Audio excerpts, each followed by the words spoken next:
Under normal circumstances, lots of people, especially teenagers, would be flocking to the movie theaters at this time of the year.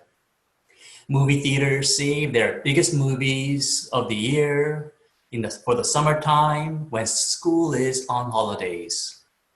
The big budget action-packed summer movies tend to cater to our base emotions with lots of violent destruction, the theme of good triumphing over evil, and justice being served as no bad deeds go unpunished. On the upside, the hero goes through a transformation of some kind, defeats the bad guys, and gets the girl or the guy. There is a huge emotional satisfaction to summer movies. At the heart of it all, there is the notion that what goes around comes around. The people who do bad stuff get their justice, and the good are rewarded. Though it is not the summer blockbuster material, this also is the story of Jacob. In today's reading, we find Jacob who has successfully ran away from the wrath of his brother, whom he cheated out of his birthright, and after deceiving his father for the blessing.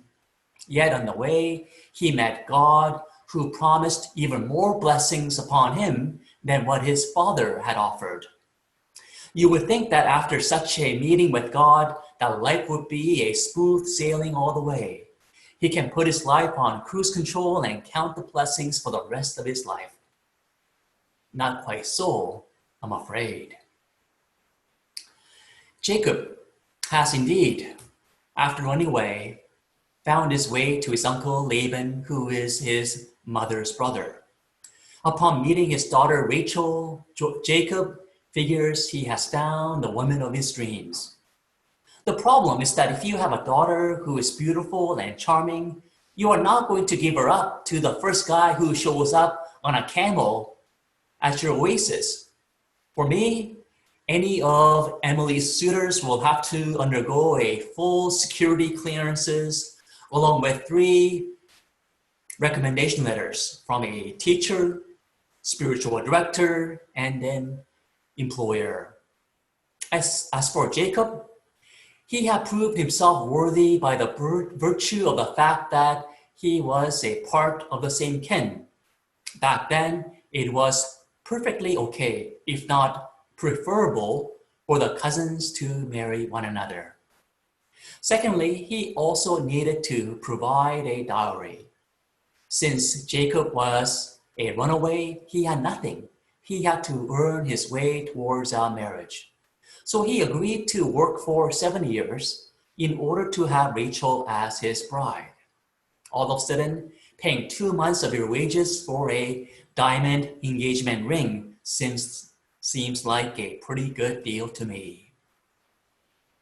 So Jacob was willing to work for 7 long years so that he can marry the girl of his dreams.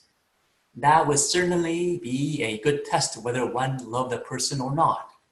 He was willing to work that many years because the 7 years seemed to him but a few days because of the love he had for her, according to verse 20.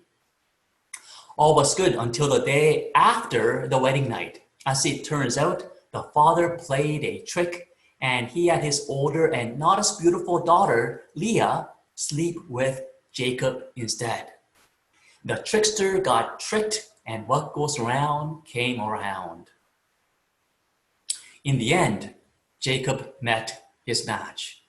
The father played Jacob for a fool, and he was able to marry off the daughter whom he may not have been able to.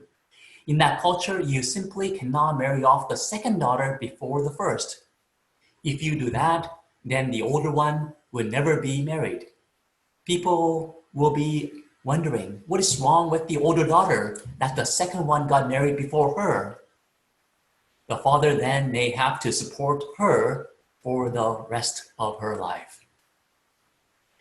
When he realized what had happened, Jacob really does not lodge too much of a protest. He could have taken his case to the tribal elders for a hearing. I wonder if he wanted to marry Rachel so much that he did not want to burn his bridges with his father-in-law. Maybe he did not want to embarrass him or make the problem bigger.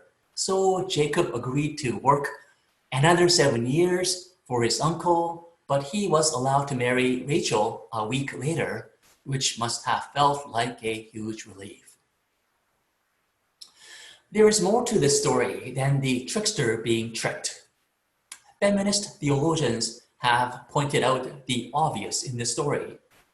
The daughters really did not have any say in the matter. They had no voice in the story. Or did they? Did the father consult with his daughters for his devious plan and the daughters give their consent? I imagine so, thereby giving them some agency in their life. Furthermore, the women in the story were treated like properties by the men. As it turns out, Jacob ends up marrying not only Leah and Rachel, but their mates Bilhah and Zilpah became his concubines. In a way, all of this seems like the makings of a disaster movie. Then again, there is the X factor, which is God. In Jacob's story, we also see God's story being played out. Born to Leah, Rachel, Bilhah, and Zilpah were 12 sons. I am sure that they had daughters as well, though they are never mentioned. One of their sons, Joseph, will one day wear his amazing Technicolor dream coat and he will sing on the Broadway.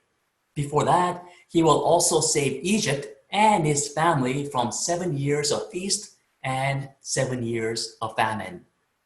The 12 sons will become the 12 tribes of Israel. God was able to turn the situation of Jacob's marriage mishap into a huge source of blessing. At the heart of it, Jacob did not protest too much as he was able to trust that things will work out according to God's plans.